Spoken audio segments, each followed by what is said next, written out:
Good evening. आज Karnataka state board का model paper 2 का मैं ऑब्जेक्टिव क्वेश्चन बता रही हूँ। ये बहुत इंपॉर्टेंट होता है। मॉडल पेपर से आपको 40 से 50 मार्क्स का आपको इसी से सेम मॉडल पेपर से आपको टू द कॉपी क्वेश्चन आपको जस्ट नंबर भी डिजिट नहीं, जस्ट सेम क्वेश्चन आपको एग्जाम में मिलेगा कर्नाटका स्टेट बोर्ड में। जैसे फर्स्ट क्वेश्चन आपको यहाँ पे 8 क्वेश्चन ऑब्जेक्टिव दिया हुआ है। तो देखिए सबसे फर्स्ट क्वेश्चन आपके पास कह रहा है 4 अल्टरनेट, यहाँ पे 4 चॉइस दिया है, उसमें से एक चॉइस आपका एक आंसर जो होगा वो सही होगा। फर्स्ट क्वेश्चन कह रहा है the degree of cubic polynomial.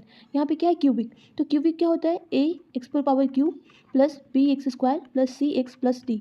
ये क्यूबिक का आपका स्टैंडर्ड फॉर्म है। अब बोल रहा है डिग्री क्या होता है, जो मैक्सिमम पावर दिया रहता है उसी को हम डिग्री कहते हैं। तो यहाँ पे मैक्सिमम पावर क्या दिया है 3, तो डिग्री ऑफ पॉलिनोमियल क्या हो जाएगा 3।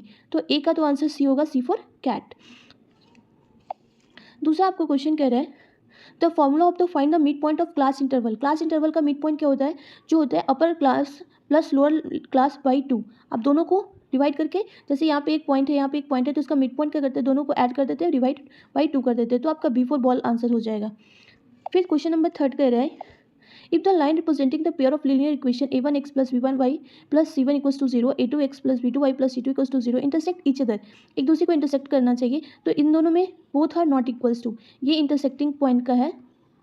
ये इससे तो एक क्वेश्चन आपको हमेशा मिलेगा, ये इंटरसेक्टिंग पॉइंट का है, ये आपको मेनी सॉल्यूशन का है, और ये आपको पैरेलल लाइन का है। ठीक है, इसको भी आप मेनी सॉल्यूशन ले लो। तो आपको मैं 4 ऑप्शन देती हूँ। तो इंटरसेक्टिंग पॉइंट में क्या हो जाता है, ये हो जाता है a1 by a2 equals to b1 by b2 not equals to. ठीक है, तो नॉट इक्वल्स टू में b1 बाई b2 हो जाएगा। अब क्वेश्चन नंबर 4 में कह रहे हैं in the arithmetic progression the third term is 13 and second term is 8, find the first term of the progression. ठीक है, अर्थमेटिक प्रोग्रेशन में थर्ड टर्म दिया है, मीन्स a प्लस 2d का वैल्यू दिया है हमारे पास 13। अब करें सेकेंड टर्म दिया है, मीन्स a प्लस d का वैल्यू हमारे पास दिया है 8। तो आप दोनों को सब्ट्रैक्ट करोगे तो यहाँ से कैंसिल हो जाएगा, तो 2d minus D and 13 minus 8 5। पर हमें क्या निकालना है, फर्स्ट a का वैल्यू।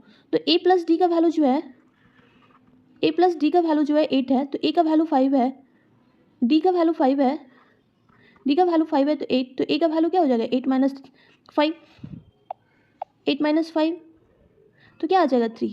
तो आपके पास आंसर क्या हो जाएगा 3, A फॉर एप्पल।